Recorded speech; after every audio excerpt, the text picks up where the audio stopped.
Hello दोस्तों, स्वागत है आप सभी का हमारे YouTube channel free online teaching one में। तो स्टूडेंट, आज के इस वीडियो में हम कक्षा 9वीं त्रैमासिक परीक्षा पेपर 2022-23 गणित विषय का कंप्लीट सॉल्यूशन के साथ देखने वाले हैं।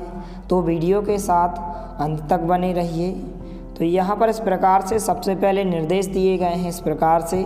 तो यहाँ पर जो आपका पेपर आएगा 75 अंक का आपका पेपर आएगा और कुल प्रश्नों की संख्या यहाँ पर 23 होगी और समय आपको 3 घंटे का दिया जाएगा। इस प्रकार से यहाँ पर कुल 23 प्रश्न पूछे जाएंगे। तो यहाँ पर हम इस वीडियो में सभी क्वेश्चंस को सॉल्व करने वाले हैं। तो वीडियो के साथ अंत तक बने रहिए। तो पहला प्रश्न है, सही विकल्प चुनकर लिखिए, जो कि 6 अंक में पूछे गए हैं। पहला क्वेश्चन है, शून्य बहुपद की घात है। तो आपको ध्यान रखना है कि ऐसा कोई बहुपद नहीं होता जिसकी घात शून्य होती है। तो इसका जो आंसर होगा परिभाषित नहीं है। घ नंबर का ऑप्शन इसका राइट आंसर होगा। इसके बाद यहाँ पर जो दूसरा प्रश्न है, रैखिक बहुपद है। तो रैखिक बहुपद किसे कहते हैं? एक की घात वाले बहुपद को हम रैखिक बहुपद कहते हैं। तो यहाँ पर यदि हम क नंबर के ऑप्शन को चेक करें, 3x + 5, 3x + 5 यह क्या है? रैखिक बहुपद है, क्योंकि x पर कितने की घात मानी जाती है? एक की घात मानी जाती है और लगाई नहीं जाती है। तो इस प्रकार से क नंबर का ऑप्शन इसका राइट आंसर होगा। और यहाँ पर यदि हम दूसरे ऑप्शन की बात करें तो यह त्रिघातीय बहुपद है, क्योंकि यहाँ पर 3 की घात है। घ नंबर का जो ऑप्शन है इसमें 2 की घात है, तो यह द्विघातीय बहुपद होगा। इसके बाद घ नंबर के ऑप्शन में 12 की घात है। तो इस प्रकार से क्वेश्चन में पूछा गया था कि रैखिक बहुपद है, तो एक की घात वाले बहुपद को रैखिक बहुपद कहते हैं। तो क नंबर का ऑप्शन इसका उत्तर होगा।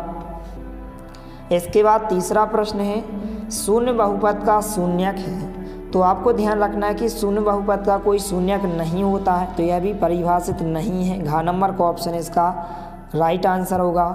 इसके बाद जो चौथा क्वेश्चन इस प्रकार से पूछा गया है कि वह बिंदु जहां दोनों निर्देशांक अक्ष मिलते हैं कहलाता है। तो आपको ध्यान रखना है वह क्या कहलाता है? चतुर्थांश कहलाता है। वह बिंदु जहां दोनों निर्देशांक अक्ष मिलते हैं कहलाता है, क्या कहलाता है? चतुर्थांश कहलाता है। तो घ नंबर का ऑप्शन इसका राइट आंसर होगा। इसके बाद पांचवा प्रश्न है कि -1/5 और -2/5 के बीच परिमेय संख्या है। तो परिमेय संख्या हम कैसे ज्ञात करते हैं? इसका जो फार्मूला होता है इस प्रकार से होता है, 1/2 a + b होता है। तो 1/2 को हम जागेता लिखेंगे, a की जगह a का मान यहाँ पर ऋण 1/5 रखेंगे और b की जगह ऋण 2/5 रखेंगे। और इसको हम सॉल्व करेंगे तो जो परिमेय संख्या निकाल कर आएगी यहाँ पर घ नंबर के ऑप्शन में ऋण 3/10 दी गई है, यही इसका राइट आंसर होगा। इस प्रकार से ऋण 3/10। इसके बाद जो छठवां क्वेश्चन है, परिमेय संख्या का दशमलव निरूपण सदैव कैसा होता है? या तो शांत होता है या फिर अनवसानी आवर्ती होता है। आपको ध्यान रखना है परिमेय संख्या का दशमलव निरूपण कैसा होता है, या तो शांत होता है या फिर आवर्ती होता है। ख नंबर का ऑप्शन या फिर ग दोनों सेम दिए गए हैं, तो यहाँ पर ख नंबर का ऑप्शन इसका राइट आंसर होगा। इसके बाद यहाँ पर आप चाहें तो इन क्वेश्चंस को एक साथ भी देख सकते हैं। सभी क्वेश्चंस के आंसर लिखे गए हैं, इनको आप अच्छे से नोट करें। तो यहाँ पर आप देख सकते हैं प्रश्नांक 1 के सभी प्रश्नों के आंसर हो जाएंगे। इस प्रकार से 6 क्वेश्चन पूछे गए थे, इस प्रकार से सभी 6 प्रश्नों के आंसर हो जाएंगे। तो इस चैनल के माध्यम से सभी कक्षाओं की अच्छे से तैयारी करवाई जाती है। यदि आप वार्षिक परीक्षा में 90+ अंक हर एक विषय में लाना चाहते हैं तो आप हमारे चैनल के साथ जुड़ जाइए। इस चैनल के माध्यम से हर सब्जेक्ट की तैयारी करवाई जाती है, तो आप हमारे चैनल को सब्सक्राइब कीजिए, साथ में नोटिफिकेशन बेल को भी दबाइए ताकि कोई भी वीडियो की नोटिफिकेशन आप तक सबसे पहले पहुंचे। इसके बाद यहाँ पर दूसरा क्वेश्चन है, रिक्त स्थानों की पूर्ति कीजिए। यहाँ पर क नंबर का खाली स्थान है कि रेखीय बहुपद में चर की अधिकतम घात होती है। तो आपको ध्यान रखना है कि जो रैखिक बहुपद होता है इस प्रकार से एक की घात वाले बहुपद को हम रैखिक बहुपद कहते हैं। तो इसमें जो चर की उच्चतम घात होती है कितनी होती है? 1 होती है। आपको ध्यान रखना है। तो आंसर में आपको क्या लिखना है? 1 लिखना है। इसके बाद यहाँ पर ख नंबर का खाली स्थान है सबसे छोटी पूर्ण संख्या है। तो सबसे पहले आपको पूर्ण संख्या पता होना चाहिए। तो पूर्ण संख्या 0 से स्टार्ट होती हैं, 0 1 2 3 4 5 इस प्रकार की संख्याएं पूर्ण संख्या होती हैं। तो सबसे छोटी पूर्ण संख्या यहाँ पर क्या हो जाएगी, 0 हो जाएगी। तो दूसरे खाली स्थान का आंसर 0 होगा। इसके बाद तीसरा खाली स्थान है मूल बिंदु के निर्देशांक होते हैं। तो आपको ध्यान रखना है कि जो मूल बिंदु के निर्देशांक यहाँ पर 0 0 होते हैं। इस प्रकार से आपको आंसर में क्या लिखना है, 0 0 लिखना है। इसके बाद घ नंबर का खाली स्थान है बहुपद x + 2 का शून्यक है। तो किसी भी बहुपद के हम शून्यक कैसे ज्ञात करते हैं, बहुपद के बराबर हम क्या लेते हैं, 0 लेते हैं। तो यहाँ पर x + 2 एक बहुपद दिया गया और यहाँ पर हमें इसका शून्यक ज्ञात करना है। तो सबसे पहले हमने इसको x + 2 = 0 के बराबर लिया। जब भी आपसे शून्यक पूछा जाए तो आपको बहुपद के बराबर 0 लेना है और इसको आपको सॉल्व करना है। तो यहाँ पर यदि हम +2 का पक्षांतर इस तरफ कर दें तो जो प्लस का 2 है इस तरफ आएगा तो माइनस का 2 होगा, यही इसका क्या हो जाएगा, शून्यक होगा। तो x + 2 का शून्यक क्या हो जाएगा, -2 इसका शून्यक होगा। इसके बाद यहाँ पर नेक्स्ट खाली स्थान है कि कर्णी 6 एक संख्या है। तो कर्णी 6 एक क्या है, अपरिमेय संख्या है। आपको ध्यान रखना है कि जितनी भी कर्णी वाली संख्या होती हैं जिनका वर्गमूल नहीं होता है वे सभी संख्या क्या होती हैं, अपरिमेय संख्या होती हैं। इसके बाद जो लास्ट खाली स्थान है 4 नंबर का, बहुपद में चर की घात सदैव होती है। तो आपको ध्यान रखना है किसी भी बहुपद को यदि आप देखें तो बहुपद में जो चर की घात होती है सदैव कैसी होती है, धनात्मक होती है, धन की होती है। तो आपको अच्छे से ध्यान रखना है।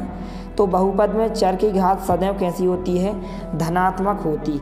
अब इसके बाद यहाँ पर हम प्रश्नांक 2 के सभी प्रश्नों के उत्तर एक साथ देखने वाले हैं। तो इनको आप अच्छे से तैयार कीजिए। तो यहाँ पर आप देख सकते हैं इस प्रकार से प्रश्नांक 2 में यहाँ पर खाली स्थान पूछे गए थे। इस प्रकार से यहाँ पर 6 क्वेश्चंस के आंसर हो जाएंगे। क नंबर का आंसर 1 होगा, ख नंबर का आंसर 0 होगा, फिर 0 0, ऋण 2 होगा, अपरिमेय और धनात्मक होगा। तो इनको आप अच्छे से लिख लीजिए और सभी प्रश्नों को आपको अभी से अच्छे से तैयार कर लेना है। इसके बाद यहाँ पर जो तीसरा क्वेश्चन है, एक शब्द या एक वाक्य में उत्तर दीजिए। पहला क्वेश्चन है क नंबर का कि ऐसा बहुपद क्या कहलाता है जिसमें केवल एक पद हो। तो एक पद वाले बहुपद को क्या कहते हैं, एक पदीय बहुपद कहते हैं। इस प्रकार से तो इसका आंसर क्या हो जाएगा, एक पदीय बहुपद। इसके बाद जो नेक्स्ट क्वेश्चन है ख नंबर का क्वेश्चन है यहाँ पर कि 2 कर्णी 8 और 6 कर्णी 8 का गुणनफल होगा। तो इसका आंसर कितना हो जाएगा, 96 हो जाएगा। इसके बाद ग नंबर का प्रश्न है एक घात वाले बहुपद को क्या कहते हैं। तो इसको रैखिक बहुपद कहते हैं। इसके बाद यहाँ पर हम 6 प्रश्नों के आंसर एक साथ देखने वाले हैं। तो वीडियो के साथ अंत तक बने रहिए। तो इस प्रकार से यहाँ पर आप देख सकते हैं प्रश्नांक 3 के सभी प्रश्नों के आंसर हो जाएंगे। एक पद वाला जो बहुपद होता है एक पदीय बहुपद होता है। इसके बाद इनका जो गुणा होगा इस प्रकार से आपको करना है। सबसे पहले यदि हम 2 का गुणा 6 से करेंगे तो यहाँ पर 12 आ जाएंगे और कर्णी 8 का गुणा कर्णी 8 से करेंगे तो यहाँ पर जोड़ी बन जाएगी, वो कर्णी से संख्या जो है बाहर आ जाएगी। अब इसके बाद 12 का गुणा यदि हम 8 से करेंगे तो आंसर कितना आ जाएगा, 96 आ जाएगा। इसके बाद तीसरे क्वेश्चन में यहाँ पर रैखिक बहुपद हो जाएगा। और घ नंबर में जो क्वेश्चन पूछा गया था कि 1/3 और 2/3 के बीच एक परिमेय संख्या ज्ञात कीजिए। तो जो परिमेय संख्या ज्ञात करने का जो सूत्र होता है 1/2 a + b होता है। तो 1/2 को हमने जहाँ के तहाँ लिखा है, a की जगह a का मान 1/3 रखेंगे और b की जगह b का मान 2/3 रखेंगे और इसको हम सॉल्व करेंगे। तो 3 और 3 का एलसीएम 3 आ जाएगा। 1 और 2 को हम जोड़ देंगे तो 3/3 हो जाएंगे, गुणा करेंगे तो 3 × 3 और 3 दूनी 6। तो यहाँ पर 3/6 हो जाएगी। इसके बाद यहाँ पर मूल बिंदु इसका आंसर होगा। 4 नंबर के क्वेश्चन का आंसर यहाँ पर हाँ हो जाएगा, क्योंकि 1 के बटे हम 1 लिख सकते हैं। तो इस प्रकार से प्रश्नांक 3 के सभी प्रश्नों के उत्तर हो जाएंगे। इनको आप अच्छे से नोट कर लें।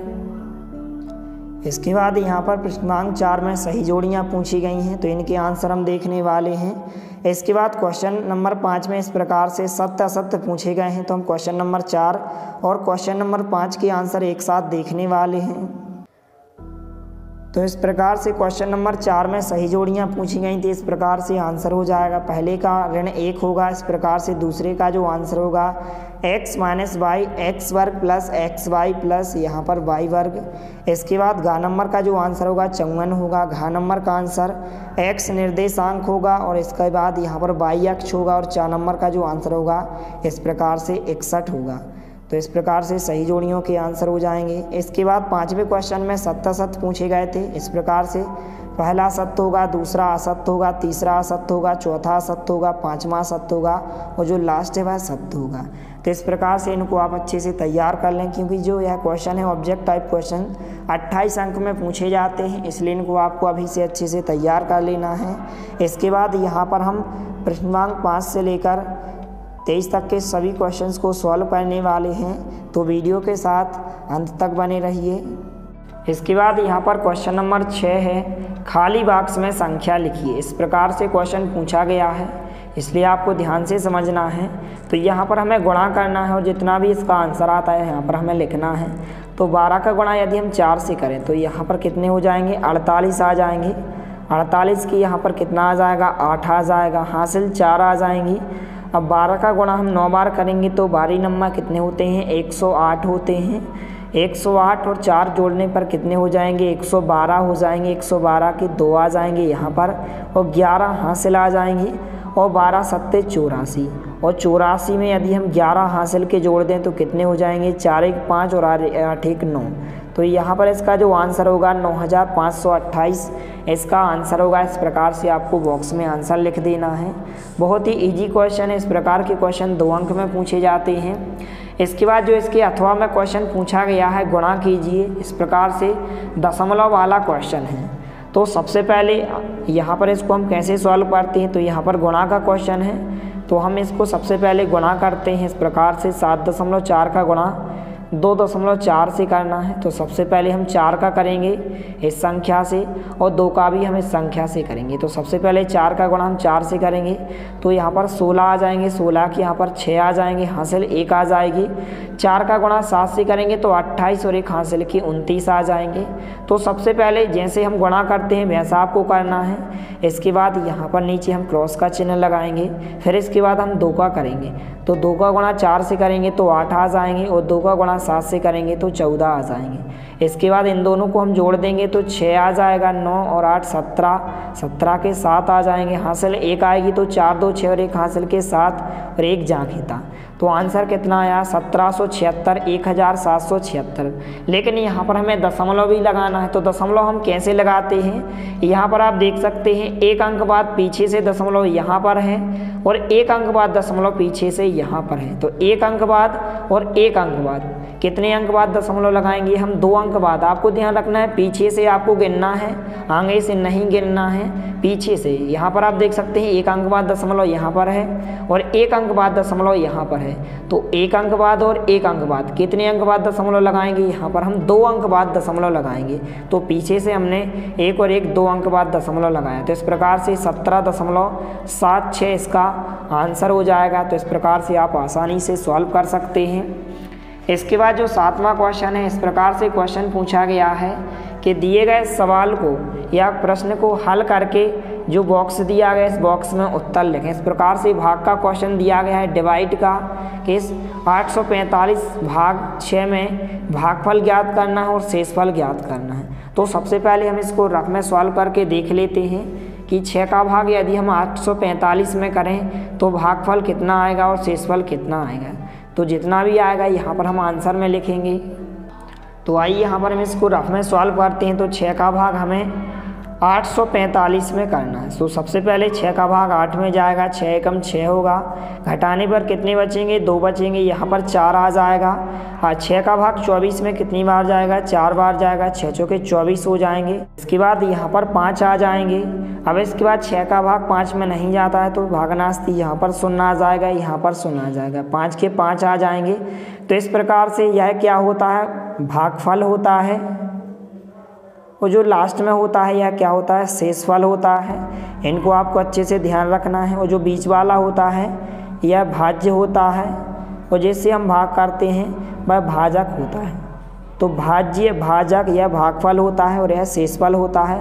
तो क्वेश्चन में भागफल और शेषफल पूछा गया, तो भागफल कितना है 140 है, तो यहाँ पर हम 140 लिखेंगे। शेषफल कितना है 5 है, तो हम 5 लिखेंगे। तो इस प्रकार से यह आंसर हो जाएगा। आप आसानी से इस प्रकार के क्वेश्चन सॉल्व कर सकते हैं। इसके बाद इसके अथवा में जो क्वेश्चन पूछा गया है सरल कीजिए। इस प्रकार के क्वेश्चन 2 अंक में पूछे गए हैं, इसलिए आपको ध्यानपूर्वक अच्छे से समझना है। यदि आप इन क्वेश्चंस को अच्छे से समझ लेते हो तो आप पेपर में आसानी से सॉल्व कर सकते हो। तो सबसे पहले हमें यहाँ पर लिखेंगे हल। जो भी क्वेश्चन दिया गया है यहाँ पर 4/8 दिया गया, भाग का चिन्ह दिया गया है और 2/12 दिया गया है। तो जब भी इस प्रकार के क्वेश्चन पूछे जाएं तो आपको सबसे पहले पहली संख्या को जांघिता लिखना है। यहाँ पर 4/8 को हमने जांघिता लिखा। और जो भाग वाले क्वेश्चन होते हैं इनको हम गुणा से सॉल्व करते हैं, तो भाग की जगह गुणा का चिन्ह आएगा। और जब हमने चिन्ह को बदला है, भाग की जगह हमने गुणा का चिन्ह लगाया, तो यह संख्या क्या हो जाएगी, पलट जाएगी। नीचे की संख्या जो है ऊपर पहुँच जाएगी, ऊपर की संख्या नीचे आ जाएगी। तो यहाँ पर 12 ऊपर आ जाएंगे और 2 संख्या नीचे आ जाएगी। अर्थात अंश की संख्या हर में पहुँच जाती है और हर की संख्या अंश में पहुँच जाती है। तो इस प्रकार से 2/12 को हमने 12/2 लिखा है। संख्या को आपको पलट देना है, क्योंकि यहाँ पर हमने चिन्ह बदल दिया है, इसलिए यहाँ पर आपको संख्या को पलटना है। अब इसके बाद यहाँ पर आप चाहें तो इनको कैंसिल भी कर सकते हैं। यदि आप 2 से कैंसिल करें, 2 से यहाँ पर 4 कैंसिल हो जाएंगे, तो 2 एकम 2, 2 दूनी यहाँ पर 4 हो जाएंगे। इस प्रकार से यहाँ पर आप चाहें तो इसको 4 से कैंसिल आउट कर सकते हैं। 4 एकम 4, 4 दूनी 8 हो जाएंगे और 4 तिया 12 हो जाएंगे। इसके बाद हम गुणा करेंगे और 2 से 2 कैंसिल हो जाएंगे। या फिर यदि आप पे इस प्रकार से नहीं बनता है तो आप डायरेक्टली गुणा करें। 4/8 को हमने जांघिता लिखा, भाग की जगह गुणा का चिन्ह आएगा और संख्या को आपको पलट देना है, तो 12/2 हो जाएगा। अब इसके बाद आप ऊपर की संख्या गुणा ऊपर की संख्या से करें, नीचे की संख्या का गुणा आप नीचे की संख्या से करें।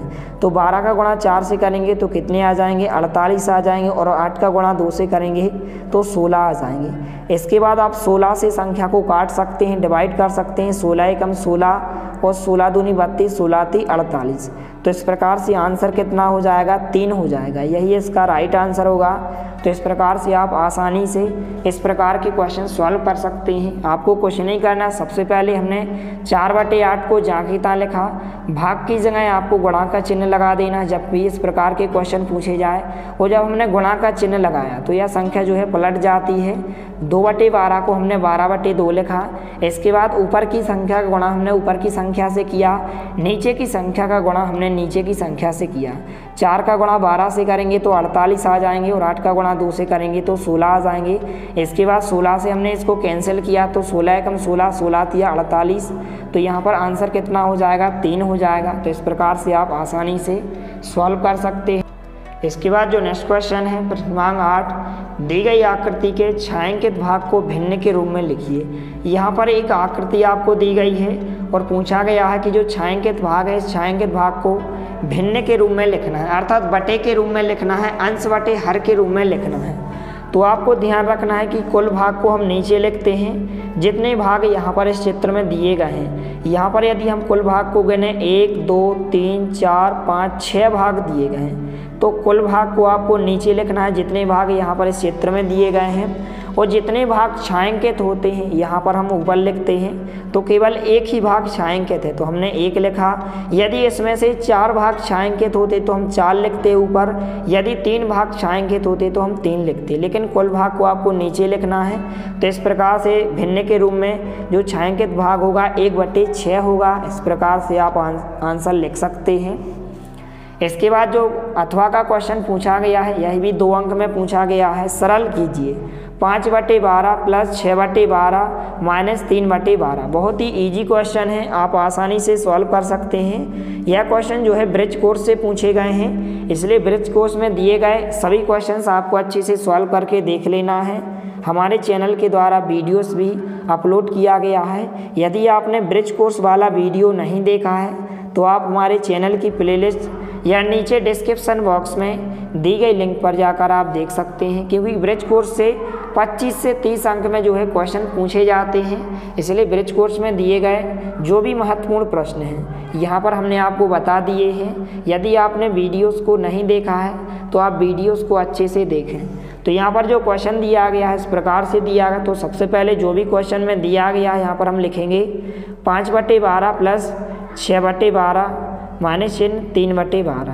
अब इसके बाद यहाँ पर आप देख सकते हैं कि जब भी नीचे समान संख्या होती है 12 12 12 तो एलसीएम यहाँ पर आपको एक ही संख्या लेना है। तो 12 और 12 का एलसीएम कितना होगा, 12 हो जाएगा।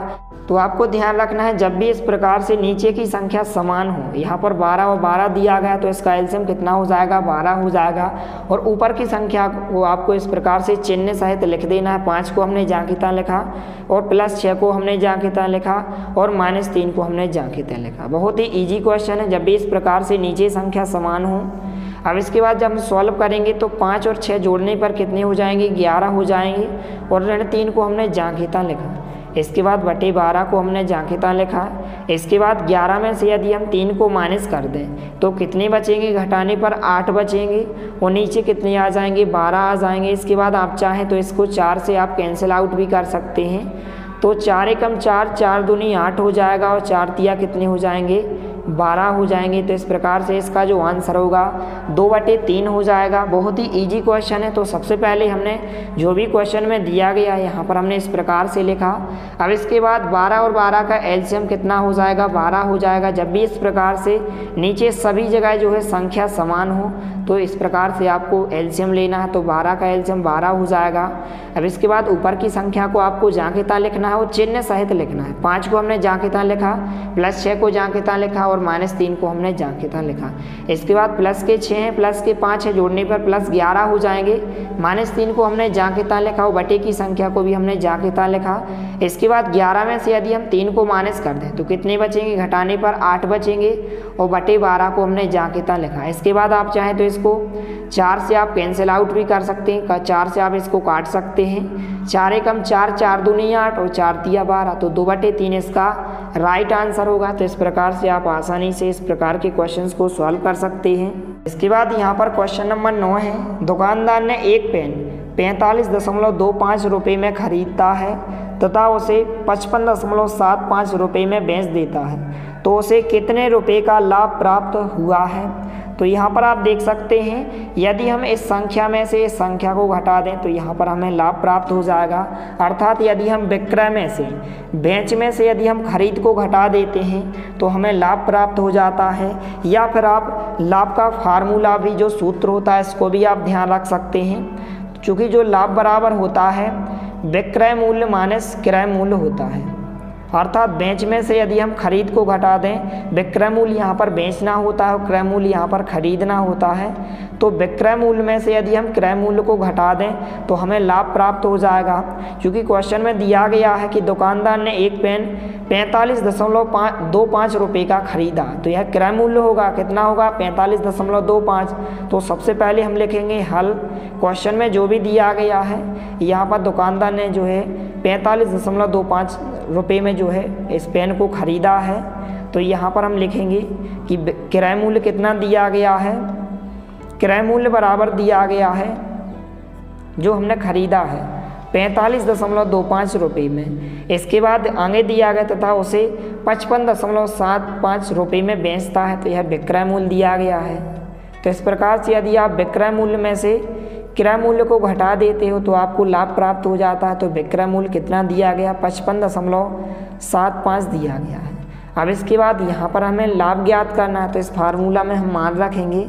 तो लाभ बराबर जितना प्राप्त होगा हम यहाँ पर ज्ञात करेंगे। तो विक्रय मूल्य की जगह विक्रय मूल्य कितना है, कितने का बेचा है, 55.75 का बेचा है, ऋण चिन्ह लगाएंगे। क्रय मूल्य खरीदा कितना का था, 45.25 रुपये का खरीदा था, 45.25।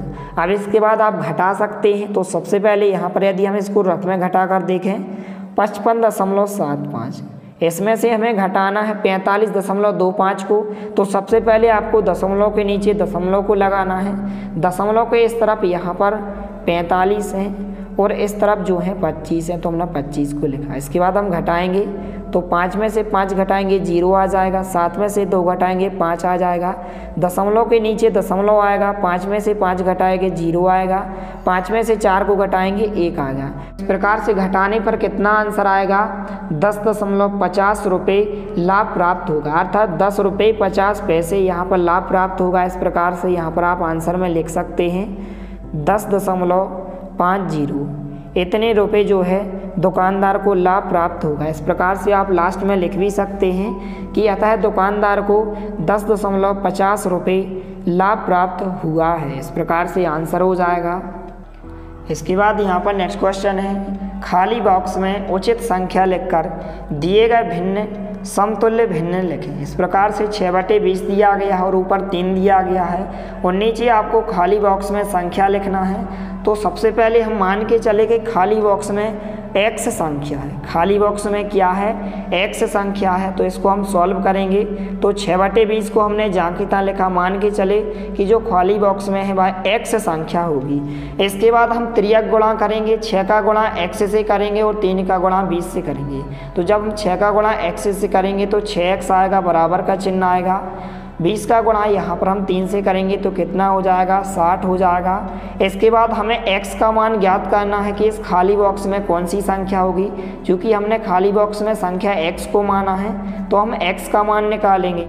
इसके बाद यहाँ पर आप देख सकते हैं x के साथ यहाँ पर 6 जो है गुणा में हो, जो गुणा की संख्या होती है वह बटे में आ जाती है। इस प्रकार से तो x बराबर 60 बटे कितना आ जाएगा, 6 आ जाएगा।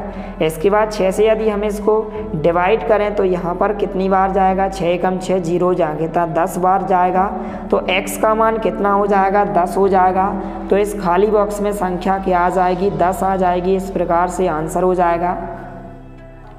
इसके बाद जो नेक्स्ट क्वेश्चन है, यदि किसी आयताकार कार्ड की लंबाई 14 सेंटीमीटर और चौड़ाई 6 सेंटीमीटर हो तो कार्ड का परिमाप कितना होगा। तो आपको ध्यान रखना है कि जो कार्ड है आयत के आकार का है, तो आयत का जो परिमाप होता है 2 लंबाई धन चौड़ाई होता है या सूत्र होता है। इसको आपको अच्छे से ध्यान रखना है। तो सबसे पहले जो भी क्वेश्चन में दिया गया है यहाँ पर आपको लिखना है, आयताकार कार्ड की लंबाई कितनी दी गई है, 14 सेंटीमीटर दी गई है। तो यहाँ पर हमने लिखा लंबाई कितनी दी गई है, 14 सेंटीमीटर।